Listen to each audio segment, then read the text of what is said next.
शुरू करें। कल तक मैंने आपको बताया था, लास्ट चैप्टर में क्या बताया था, जरा टॉपिक बताओ। लास्ट वाले पे क्या बताया? गतिमान आवेश और ठीक है। आज का जो आर्टिकल होगा ये है धारावाही परिनालिका।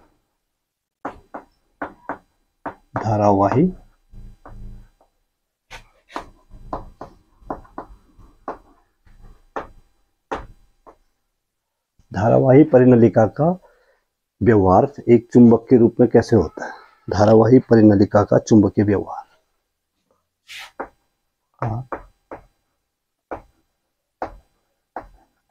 चुंबकीय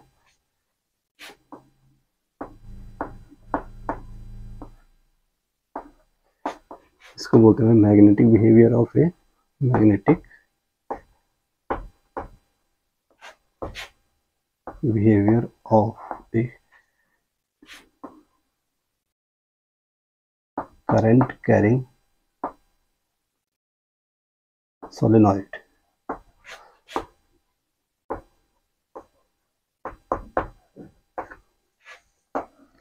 magnetic behaviour of A current carrying solenoid. अब सबसे पहले आपको ये समझना है कि धारावाही परिनालिका क्या हुआ और चुंबकीय व्यवहार बात की बात है। पहले ये समझो कि धारावाही परिनालिका है क्या। सबसे पहले धारावाही परिनालिका क्या होती है? एक सिंपल सी डिवाइस है जिसमें कागज का गत्ता लेते हैं या कागज का मोटे कागज का एक बेलनाकार गत्ता बेलन लेते हैं, समझो मोटे गत्ते का, या फिर किसी अचानक वस्तु का। वो अचानक वस्तु जो है लकड़ी हो सकती है, प्लास्टिक का पाइप हो सकता है, या फिर कुछ और हो सकता है।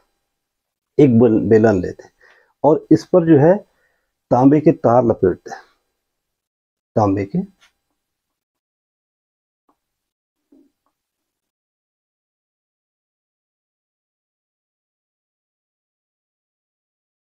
और जो तार लपेटे जाएंगे ये पास पास लपेटे जाएंगे भाई, ध्यान रहे। ये ठीक है ना। तो जो तार लपेटे जाएंगे एक कागज, आमतौर पे कागज का या गत्ते का, कागज या गत्ते का बेलन होता है। ये कागज या गत्ते का बेलन है जिस पर आपने क्या लपेटे हुए? तांबे के, ये तांबे के तार लपेटे हुए। तांबे के पृथक्कृत तार, ध्यान रहे कैसे तार? पृथक्कृत तार लपेट कर बनाया जाता है, ठीक है ना। और इस तार में क्या करते हैं भाई, हम एक सेल जोड़ देते हैं और एक कुंजी जोड़ देते हैं। ये धन सिरा है और ये ऋण सिरा। तो ध्यान दो, इसमें वैद्युत धारा किधर से किधर को बहेगी? धन से ऋण की ओर, ठीक है ना। तो ये वैद्युत धारा ऊपर, यहाँ से ध्यान दो इस पे, यहाँ से नीचे, यहाँ से ऊपर, यहाँ से नीचे, यहाँ से ऊपर, नीचे,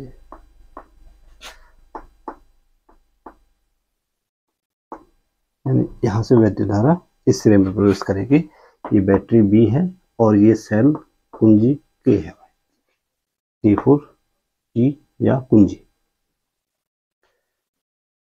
अब क्या करते हैं कि अगर हम इस धारावाही परिनालिका को इसके गुरुत्व केंद्र से बांध दें भाई, ये तांबे की पृथक्कृत तार लपेटे हुए हैं इस पे, ठीक है ना, और हम इसको गुरुत्व केंद्र से बांध दें और लगभग 1 मीटर की डोरी ले लें कोई, यहाँ पर हम इसको बांध दें और इसके आधार पे कस दें इसको। ये इसका आधार है और जो तार लेना है, जो धागा लेना है, ये धागा है, धागा, और इसकी लंबाई लगभग होगी कितने? 1 मीटर लंबा धागा, ऐसे बांध देना है। तो क्या होगा कि जैसे ही इसमें वैद्युत धारा प्रवाहित करेंगे भाई, जैसे इसमें क्या करेंगे? वैद्युत धारा प्रवाहित करेंगे, ये एक चुंबक का व्यवहार कर, दंड चुंबक की भांति व्यवहार करने लगती है। अब दंड चुंबक की भांति कैसे व्यवहार करेगी, इसको हम 2 प्रयोगों से देखेंगे। पहला प्रयोग तो होगा कि अगर हम इसको लटका दें भाई, क्या कर दें, सीधा लटका दें, तो इसका एक सिरा उत्तरी दिशा में ठहरेगा और एक सिरा किस दिशा में ठहरेगा, दक्षिणी दिशा में। ये वाला सिरा उत्तरी दक्षिणी दिशा में ठहरेगा और ये वाला सिरा उत्तरी दिशा में। पहला प्रयोग तो यही है कि, और जब मैंने तांबे के पृथक्कृत तार बोले, एक चीज और ध्यान देना कि जब तांबे के पृथक्कृत तार लपेटे हुए इस पे तांबे के, अब जब पृथक्कृत तार का मतलब होता है कि उन तारों पर या तो प्लास्टिक चढ़ा होगा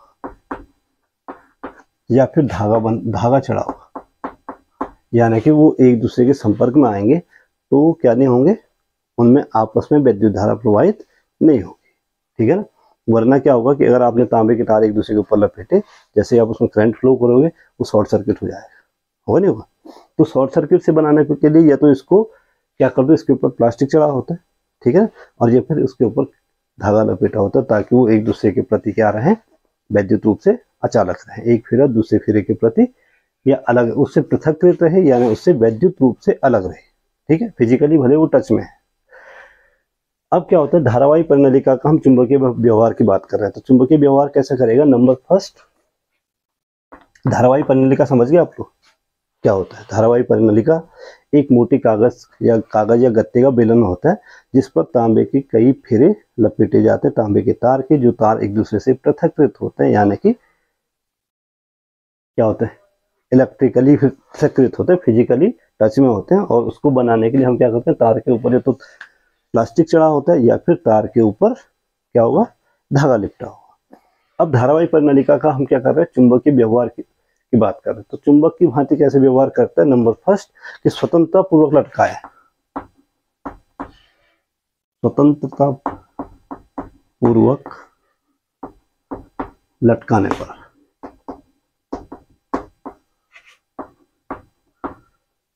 धारावाही परिनलिका सदैव उत्तर दक्षिण दिशा में ठहरती भाई, सदैव उत्तर और दक्षिण दिशा में ठहरती है। इसका मतलब क्या है, अभी आपने चुंबक के गुण पढ़े थे। चुंबक, अगर कोई चुंबक लें, हमारे पास सपोज के लिए कोई चुंबक है, ठीक है ना, हम इसको इसके गुरुत्व केंद्र से बांधे, ठीक है, तो ये हमेशा एक सिरा उत्तर दिशा में ठहरेगा, एक सिरा किस दिशा में ठहरेगा, दक्षिण दिशा में ठहरता था। ठीक उसी प्रकार से अगर धारावाही परिनलिका को भी हम लटका रहे हैं, यहाँ पे हम उसके ठीक बीच पे या उसके गुरुत्व केंद्र पर गुरुत्व केंद्र का मतलब होता है जिस बिंदु पर वो संतुलित होता है या जिस बिंदु पर उसका संपूर्ण भार क्या होता है, केंद्रित होता है, उसको बोलते हैं क्या, गुरुत्व केंद्र। तो अगर हम गुरुत्व केंद्र में बांधे और एक ऐसी डोरी जिसमें कोई ऐंठन ना हो, बटी हुई डोरी ना हो, सिंपल से डोरी हो 1 मीटर, और इस प्रकार से बांधे ऊपर, ठीक है ना, और लटका दें, तो इस धारावाही परिनलिका का एक सिरा हमेशा दक्षिण दिशा में ठहरेगा और एक सिरा हमेशा किस दिशा में ठहरेगा, उत्तर दिशा में ठहरेगा, ठीक है। तो इसका मतलब धारावाही परिनलिका किसकी भांति व्यवहार करती है, एक स्वतंत्रता पूर्वक लटकाए गए दंड चुंबक की भांति व्यवहार करती है, दंड चुंबक या छड़ चुंबक, जो भी आप बोलना चाहो, ठीक है। दूसरी चीज, और दूसरा गुण क्या होता था चुंबक का, दूसरा गुण चुंबक का होता था कि अगर हम चुंबक के एक सिरे के सजातीय ध्रुव अगर इसके पास लाएं तो इनके बीच क्या होता है, सजातीय ध्रुव एक दूसरे को प्रतिकर्षित करते हैं, विजातीय ध्रुव एक दूसरे को क्या करते हैं, आकर्षित करते हैं। तो दूसरा गुण हम यहीं से उठाएंगे कि धारावाही परिनलिका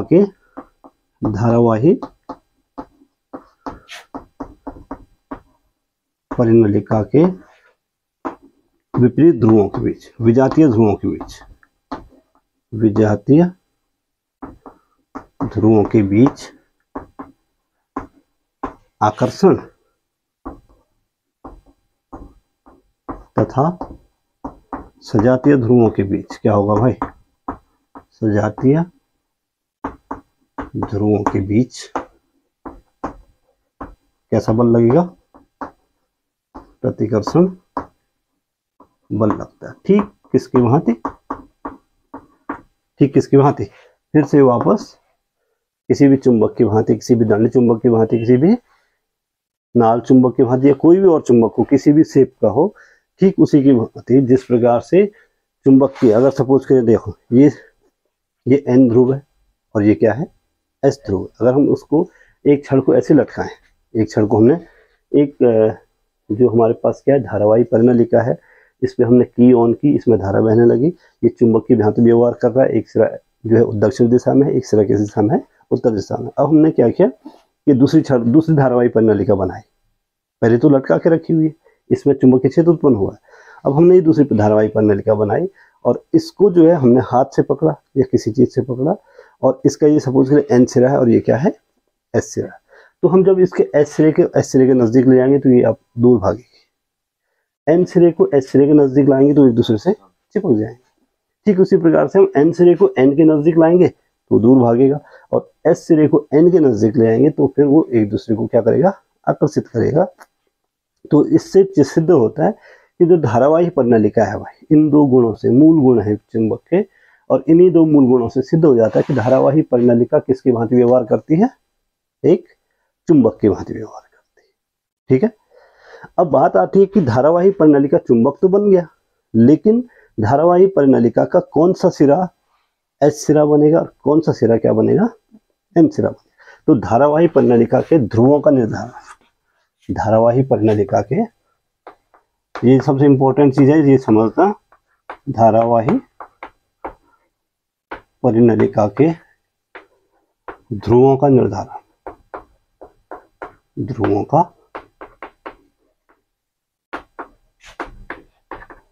ध्रुवों को हम कैसे निर्धारित करेंगे भाई, कि कौन सा सिरा क्या बनेगा, उत्तरी ध्रुव बनेगा, कौन सा सिरा क्या बनेगा, दक्षिणी ध्रुव बनेगा। और ये ध्रुवों का निर्धारण होगा भाई, जो सेल है वो सेल इस धारावाही परिनलिका में किधर को धारा भेज रहा है, धारा की दिशा निर्भर करेगी, धारा की दिशा ये डिसाइड करेगी कि चुंबक का कौन, धारावाही परिनलिका का कौन सा सिरा S सिरा बनेगा, कौन सा सिरा क्या बनेगा, N सिरा बनेगा। तो इसके लिए ये नोट करना है आपको दो चीजें, यदि परिनलिका में धारा वामावर्त दिशा में, वामावर्त का मतलब होता है ये देखो बाईं ओर, दाएं से बाईं ओर, यानी कि एंटी क्लॉकवाइज, इसको बोलते हैं एंटी क्लॉकवाइज। एंटी क्लॉकवाइज का मतलब है जिधर को घड़ी की सुई घूमती है, घड़ी की सुई बाएं से दाएं की ओर घूमती है, दक्षिणावर्त घूमती है। ठीक है ना, तो अगर धारावाही परिनलिका में धारा वामावर्त दिशा में हो,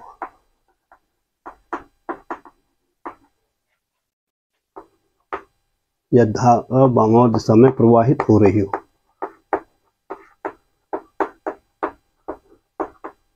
तो परिनलिका का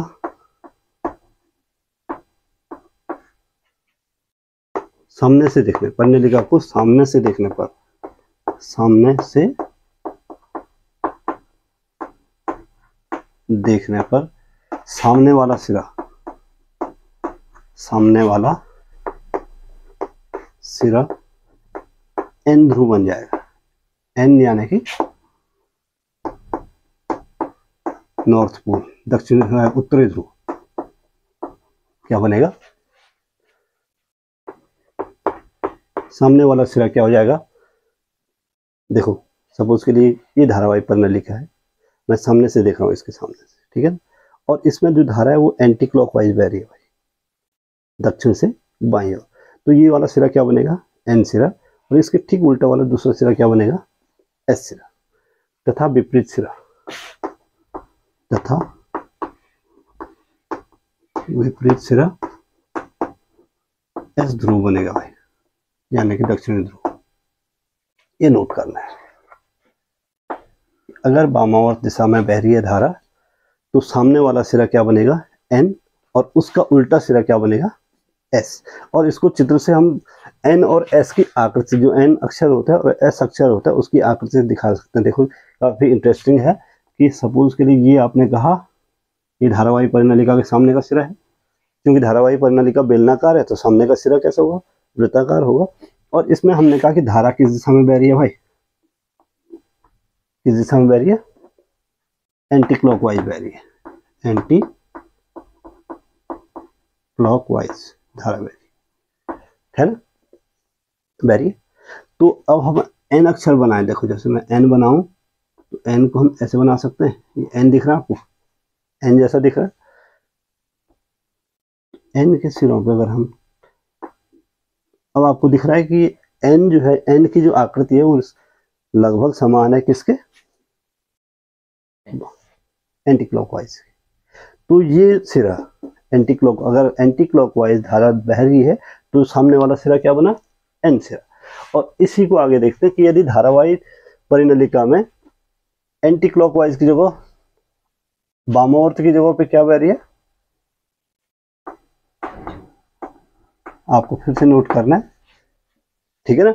यदि परिनलिका में धारा दक्षिणावर्त दिशा में यानी क्लॉकवाइज दिशा में प्रवाहित हो रही है तो परिनलिका के सामने से देखने पर सामने वाला सिरा अब एन ध्रुव की जगह क्या बन जाएगा, एस ध्रुव, यानी कि नॉर्थ पोल की जगह बन गया भाई आपका साउथ पोल। और दूसरा सिरा जो उसके विपरीत होगा वो क्या बनेगा, एन ध्रुव बनेगा।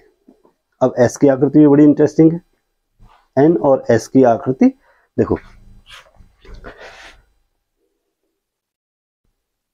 ये सामने का सिरा है, धारा अब इस समय इस दिशा में बह रही है भाई, यानी कि एंटी क्लॉकवाइज बह रही है, ध्यान, ये सॉरी क्लॉकवाइज बह रही है ना। अब एस को मैं अगर एस बनाऊं तो देखो एस ऐसा बन सकता है भाई, एस ये तो बनता है। तो एस की दिशा देखो, एस के सिरों की दिशा, ये याद करने के लिए कि एस की जो अपनी आकृति है वो क्या है, क्लॉकवाइज है, ठीक है ना। एन की आकृति जो है क्या है, एंटी क्लॉकवाइज। तो जो सामने का सिरा बनेगा, अगर धारावाही परिनलिका में धारा बाईं ओर बह रही है, वामावर्त दिशा में बह रही है यानी एंटी क्लॉकवाइज बह रही है, तो सामने का सिरा एन सिरा, उसके विपरीत वाला एस सिरा। और अगर क्लॉकवाइज बह रही है तो सामने का सिरा एस और इसका सिरा विपरीत वाला सिरा एन बनेगा, ठीक है ना। अभी आप देखो इस वाले चित्र में धारा किस दिशा में बह रही है, क्लॉकवाइज बह रही नहीं बनी, तो सामने का सिरा क्या बना, एस बन गया नहीं, और विपरीत सिरा क्या बना, एन बना। अगर हम इनके सिरों की ध्रुवता चेंज कर दें, यानी कि इसको प्लस की जगह क्या कर दें, माइनस कर दें, तो अब क्या होगा, फिर वो चित्र पूरा चेंज करना पड़ेगा। तो इसमें जो ऊपर वाली धारा है वो नीचे ऐसी धारा बहेगी उल्टा, तो क्या होगा, ये सिरा एन हो जाएगा, ये सिरा क्या हो जाएगा, एस सिरा हो जाएगा। तो दो तीन चीजें क्लियर कर लो कि धारावाही परिनलिका क्या है। अगली बात समझ में, धारावाही परिनलिका में अगर हम विद्युत धारा प्रवाहित करें और उसको स्वतंत्रता पूर्वक लटका रहे हैं तो एक सिरा हमेशा एन उत्तर दिशा में ठहरेगा, दूसरा सिरा दक्षिण दिशा में। इससे ये पता लगता है कि धारावाही परिनलिका एक दंड चुंबक की भांति क्या कर रही है, व्यवहार कर रही है। दूसरा व्यवहार जो है, यदि हम धारावाही परिनलिका जिसमें कि विद्युत धारा बह रही है उस और दूसरी धारावाही परिनलिका को उसके समीप ले जाए तो विजातीय ध्रुवों के बीच हमेशा क्या होता है, आकर्षण बल लगता है। सजातीय ध्रुव एक दूसरे को क्या करते हैं, प्रतिकर्षित करते हैं। और इसका मतलब है कि, इसका मतलब क्या है कि जो धारावाही परिनलिका है उसका व्यवहार ठीक दंड चुंबक के व्यवहार की भांति होता है। बात समझ में आ गई। दूसरी चीज जो मैंने आपको बताई वो ज्यादा इंपॉर्टेंट है याद करना, कि धारावाही परिनलिका में ध्रुवों का निर्धारण कैसे होगा। ध्रुवों का निर्धारण ऐसे होगा कि अगर एंटी क्लॉकवाइज धारा बह रही है तो सामने का सिरा एन बनेगा, उसके विपरीत सिरा एस। और अगर धारा की दिशा जो है क्लॉकवाइज है यानी एस डायरेक्शन क्लॉकवाइज है तो सामने का सिरा एस बनेगा यानी दक्षिणी ध्रुव बनेगा, और उसका विपरीत सिरा क्या बनेगा, एन बनेगा। आगे बात समझ में। तो ये है धारावाही परिनलिका। नेक्स्ट है आपके पास भाई चुंबकीय क्षेत्र, इसको मिटा दूं। अगली जो आर्टिकल आपके पास है वो है चुंबकीय क्षेत्र।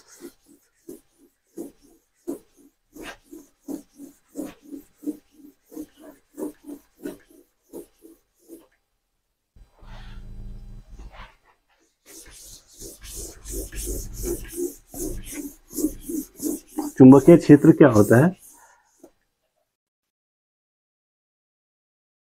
नेक्स्ट है आपके पास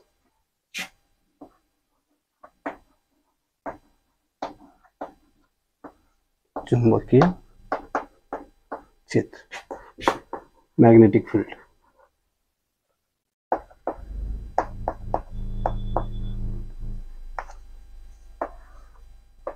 चुंबकीय क्षेत्र यानी कि मैग्नेटिक फील्ड।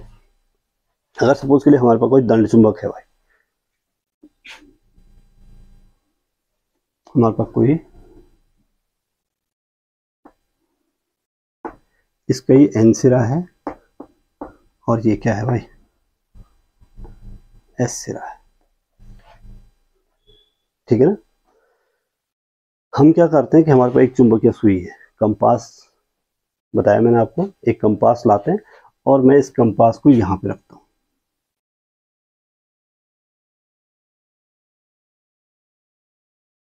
यहाँ पे कंपास। तो होगा क्या कि इस कंपास का जो एस सिरा होगा वो एन सिरे की ओर, एन सिरे द्वारा आकर्षित किया जाएगा, और एन सिरा किसके द्वारा आकर्षित होगा, एस सिरे द्वारा।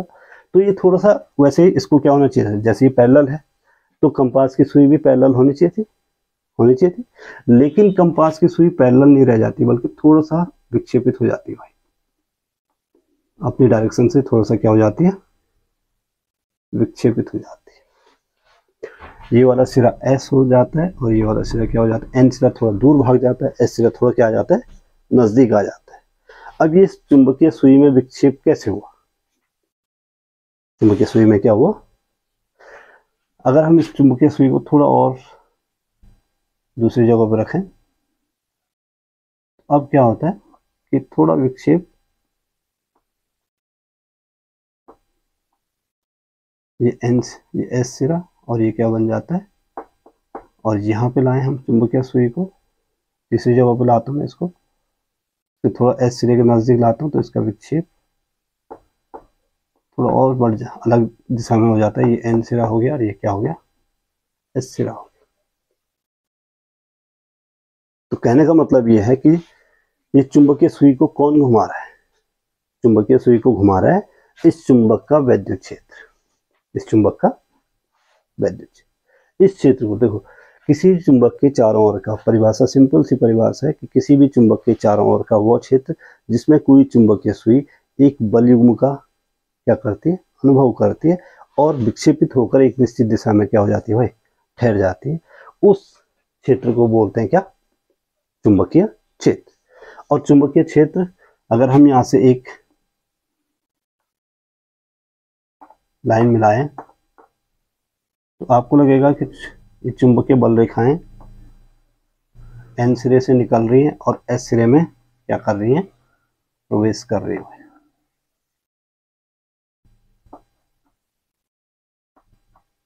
और फिर वापस घूमकर किधर आ रही है, किधर आ रही है, ये चुंबकीय क्षेत्र एक काल्पनिक वक्र बनता है, ये चुंबकीय बल रेखा बोलते हैं इसको, बाद में आगे आएगा ये चुंबकीय बल रेखा हो जाएगा। तो होता क्या है कि अगर हम सपोज के लिए जहां पे भी कोई चुंबकीय सुई विक्षेपित हो रही है, चुंबकीय सुई के विक्षेप की दिशा को अगर हम एस से एन की ओर देखें तो उस बिंदु पर चुंबकीय क्षेत्र की दिशा होगी, यहाँ पर चुंबकीय क्षेत्र की दिशा क्या होगी, ये होगी, यहाँ पर चुंबकीय क्षेत्र की दिशा एस से एन की ओर है, ध्यान रहे, और यहाँ से चुंबकीय क्षेत्र की दिशा यहाँ पे ये वाली होगी। यहाँ पे कौन सी होगी चुंबकीय क्षेत्र की दिशा, अगर हम यहाँ पे एक स्पर्श रेखा खींच दें तो ये चुंबकीय क्षेत्र की दिशा इधर को होगी, यहाँ पे चुंबकीय क्षेत्र की दिशा इधर को। तो कहने का मतलब है कि किसी चुंबक के चारों ओर का क्षेत्र, किसी, नोट कर लो, चुंबक के चारों ओर का वह क्षेत्र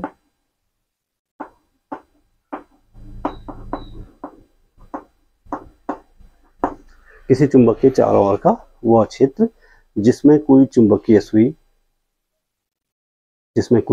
सुई बल आघूर्ण का अनुभव करती है तथा एक निश्चित दिशा में जाकर ठहर जाती है, चुंबकीय क्षेत्र कहलाता है। अब ध्यान दो, अगर हम दूर जाएंगे सपोज के लिए, अब हमने चुंबकीय क्षेत्र, ये चुंबकीय क्षेत्र है, ठीक है ना, अब हम यहाँ पे रख दिया हमने चुंबकीय सुई, यहाँ नीचे कहीं रख दिया, तो चुंबकीय सुई में कोई विक्षेप नहीं आएगा, ये एन सिरा है सपोज के लिए, एस सिरा है, अगर हम इससे कहीं दूर रखते हैं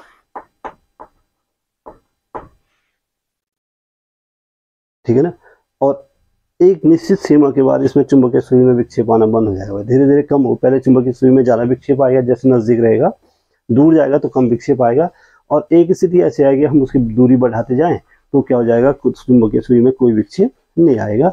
उस क्षेत्र को यहाँ तक, जहाँ तक चुंबकीय सुई के चारों ओर का वो क्षेत्र जहाँ तक जो है चुंबकीय सुई क्या होती है, विक्षेपित होती है या बलाघूर्ण का अनुभव करती है, उस क्षेत्र को बोलेंगे क्या, चुंबकीय क्षेत्र। ठीक है ना। चुंबकीय क्षेत्र की दिशा, चुंबकीय क्षेत्र की, चुंबकीय क्षेत्र की, वैसे तो चुंबकीय क्षेत्र की दिशा साधारण रूप से ये मानते हैं कि एन ध्रुव से एस ध्रुव की ओर होती है। ठीक है ना। तो लेकिन जब चुंबकीय सुई हमने इसके नजदीक रखी है, तो चुंबकीय सुई के, ये आपको याद रखना है, चुंबकीय सुई के विक्षेपण की अवस्था में, विक्षेपण की अवस्था में सुई के एस ध्रुव से, सुई के एस ध्रुव से एन ध्रुव की ओर, ध्यान रहे किसकी बात हो रही है, चुंबकीय सुई की बात हो रही है, एस सुई से और एन सुई की ओर होती है भाई। तो इसको बोलते हैं क्या, चुंबकीय क्षेत्र। बात समझ में आ गया। चुंबकीय क्षेत्र क्या हुआ कि किसी भी चुंबक के चारों ओर का वो क्षेत्र जिसमें कोई चुंबकीय सुई क्या करती है, बलाघूर्ण का अनुभव करती है। क्योंकि देखो इस सिरे पे भी बल लगेगा, इस सिरे पे भी समान बल लगेगा, तभी जाके विक्षेपित होगी। तो इसको विक्षेपित करने के लिए जो बलयुग्म लगेगा उसको बोलते हैं, बलयुग्म के आघूर्ण को क्या बोलेंगे, बलाघूर्ण। तो एक बलाघूर्ण का इस्तेमाल करता है ये विक्षेपित होने के लिए। तो जिस क्षेत्र में ये चुंबकीय सुई विक्षेपित हो जाए वो क्षेत्र क्या हो गया, चुंबकीय क्षेत्र हो गया। ठीक है। तो ये, और चुंबकीय सुई के जो विक्षेपण की दिशा होगी वो एस से एन ध्रुव की ओर जो दिशा होगी भाई, उस दिशा को बोलेंगे चुंबकीय क्षेत्र। वो दिशा जो है चुंबकीय क्षेत्र में तत्क्षण, उस क्षण या उस स्थिति में चुंबकीय क्षेत्र की दिशा को दर्शाती है। ठीक है। तो ये हुआ चुंबकीय क्षेत्र क्या हुआ, चुंबकीय क्षेत्र की दिशा क्या होगी। असल में क्या हुआ कि अगर हम ये बोलेंगे सिर्फ, अगर आपके पास एन एक चुंबक है भाई, ठीक है, दंड चुंबक है, उसके ये एन ध्रुव है, ये क्या है, तो इसके चुंबकीय क्षेत्र की दिशा किधर को होगी, एन ध्रुव से एस ध्रुव की ओर होगी। ठीक है। लेकिन चुंबकीय सुई के पदों में अगर आप बोलें, चुंबकीय सुई के विक्षेपण की दिशा में जिस स्थान पर, किसी भी चुंबकीय क्षेत्र के किसी भी स्थान पर चुंबकीय क्षेत्र की दिशा अलग अलग होगी। देखो यहाँ पे अलग है, यहाँ पे क्या है, तो वो अलग दिशा कैसे नापेंगे, वहां पे हम चुंबकीय सुई रखेंगे और चुंबकीय सुई के दक्षिण से उत्तर ध्रुव की ओर जो दिशा होगी वो दिशा होगी चुंबकीय क्षेत्र की। क्लियर, आगे बात समझो। तो ये चुंबकीय क्षेत्र है। नेक्स्ट जो आर्टिकल तुम्हारे पास है वो है चुंबकीय क्षेत्र की उत्पत्ति का कारण। मिटा दो इसको।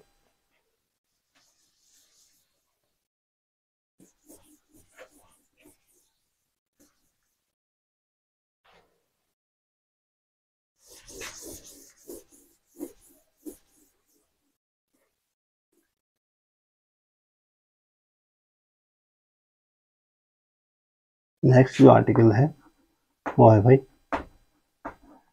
चुंबकीय क्षेत्र की उत्पत्ति।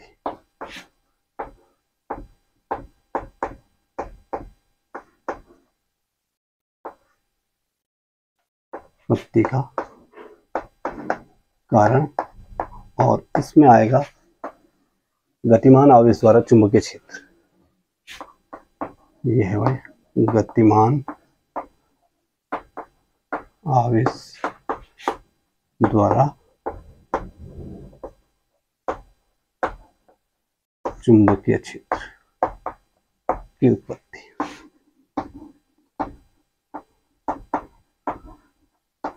गतिमान आवेश द्वारा चुंबकीय क्षेत्र की, और गतिमान आवेश क्या होता है भाई, गतिमान आवेश होता है, गतिमान आवेश का मतलब होता है वैद्युत धारा। अगर आवेश गतिमान अवस्था में है तो उससे उत्पन्न होती है क्या, वैद्युत धारा। तो आप ये भी कह सकते हैं कि वैद्युत धारा चुंबकीय क्षेत्र उत्पन्न करती है। और कैसे करती है, गतिमान आवेश चुंबकीय क्षेत्र उत्पन्न करता है, कैसे करता है, और इसीलिए इस चैप्टर का नाम क्या रखा हुआ है, वैद्युत चुंबक तो रखा हुआ है, वैद्युत।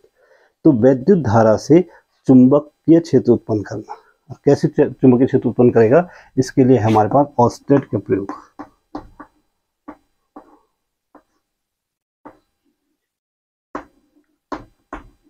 ऑस्टेट के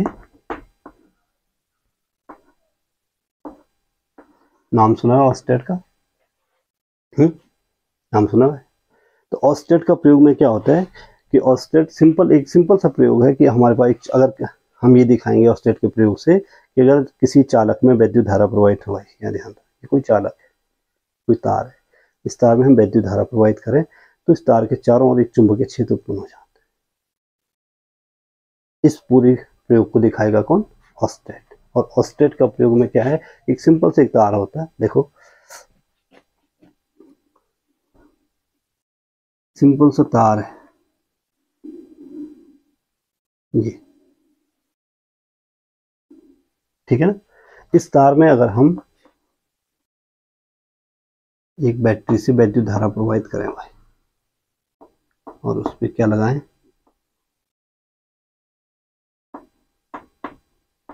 ये तार है, ठीक है ना। और इस तार के नजदीक हमने कोई चुंबकीय सुई रखी है भाई, तो ये बिल्कुल पैरेलल है, ये बिल्कुल क्या है, इसमें कोई धारा नहीं बह रही है, अभी कुंजी ऑफ है। ये क्या है, ये बी है और उसमें कोई धारा नहीं है, परिपथ में कोई, यानी कि ये कुंजी क्या है भाई, कुंजी दबाया नहीं, ऑन है, ऑफ, कुंजी ऑफ, परिपथ में कोई धारा नहीं है। तो जो चुंबकीय सुई है, ये है चुंबकीय सुई।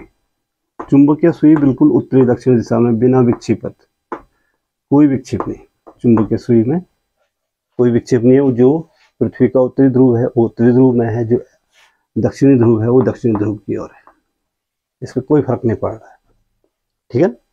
अब क्या होगा, अब हम इसमें धारा प्रवाहित करें, अब हम इसमें क्या करें, धारा प्रवाहित करते हैं इसी चालक तार में। चालक तार यही है, तार यही है,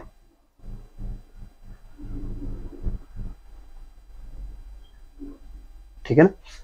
अब हमने क्या किया, इसमें वैद्युत धारा प्रवाहित कर दी। अब इस कुंजी को ऑन कर दिया, ये कुंजी को हमने क्या कर दिया, ठीक है ना। तो इसमें एक धारा प्रवाहित होने लगेगी, ये प्लस सिरा है और ये क्या है, माइनस सिरा है। तो धारा किधर से किधर को बहेगी, ठीक है ना। और जो चुंबकीय सुई है भाई, इसके समीप रखी थी एक चुंबकीय सुई, अचानक से इसमें विक्षेप आ जाता है, अचानक से इसमें क्या आ जाता है, विक्षेप आ जाता है। तो विक्षेप आता है तो ये थोड़ा सा अपने स्थान से क्या हो जाती है, विक्षेपित हो जाती है, जो पहले पैरेलल थी, ठीक है ना। अब ये एस सिरा हो गया, ये क्या हो गया, एन सिरा हो गया। देखो ध्रुवता कैसे लेंगे, ध्रुवता बिल्कुल वैसे लेंगे जैसे हमने अभी तक ली थी कि इस समय धारा किस दिशा में है भाई, क्लॉकवाइज में। इसका ये सिरा एस बनेगा, सॉरी क्लॉकवाइज दिशा में है ना धारा, ऐसे बह रही है, ठीक है। तो ये वाला सिरा ये एन हो जाएगा और ये हो जाएगा एस, क्योंकि ये एस बन जाएगा, तो एस जो है एन सिरे को अपनी ओर क्या करेगा, आकर्षित करेगा। तो देखो ये हल्का सा विक्षेप आ गया। अब ये विक्षेप कैसे आया, चुंबकीय सुई में ये विक्षेप कैसे आया, ये विक्षेप तभी आया होगा जब इसने चुंबकीय क्षेत्र उत्पन्न किया है, यानी कि, ठीक है ना। तो इसका मतलब है कि इस चुंबकीय सुई में हल्का सा विक्षेप आने का मतलब है कि धारावाही परिनलिका किसकी भांति व्यवहार कर रही है, चुंबकीय, सॉरी ये धारावाही परिनलिका नहीं बल्कि जो तार है, जो चालक तार है जिसमें हम वैद्युत धारा प्रवाहित कर रहे हैं, जब उसमें वैद्युत धारा प्रवाहित की जाती है तो ये चुंबक की भांति क्या करने लगता है, व्यवहार करने लगता है। और इसको और आगे हम अगर देखें, अगर हम इसमें क्या करें भाई, हम इसमें करंट की दिशा बदल दें, धारा की दिशा हम इसमें क्या कर दें, बदल, तब क्या होगा, देखो अब मैं क्या कर रहा हूँ, इधर माइनस लगा रहा हूँ, इधर प्लस, ये कुंजी को ऑन ही कर दिया, ठीक है ना। अब धारा की दिशा क्या हो जाएगी, यहां से नीचे की ओर। और अब जो हमने चुंबकीय सुई इसके नजदीक रखी भाई, उसके विक्षेप की दिशा बिल्कुल बदल जाएगी। अभी एंटी क्लॉकवाइज बह रही है धारा, इसमें क्या बह रही है, ठीक है ना। तो अब विक्षेप की दिशा, ये वाला सिरा क्या बनेगा, पहले ये एस बना था, अब ये एन बन जाएगा, ठीक है ना। तो ये वाला सिरा एन हो गया और ये वाला सिरा क्या हो गया। तो जो दिशा थी वो अचानक से क्या हो जाएगी, बदल जाएगी। बदल जाएगी, नहीं बदल जाएगी। तो इसका मतलब क्या है कि जब किसी चालक तार में विद्युत धारा प्रवाहित की जाती है तो चालक के चारों ओर एक चुंबकीय क्षेत्र उत्पन्न हो जाता है और चालक एक दंड चुंबक की भांति व्यवहार करने लगता है, ठीक है ना। और इससे जो निष्कर्ष है, ऑस्टेट के प्रयोग से जो निष्कर्ष है,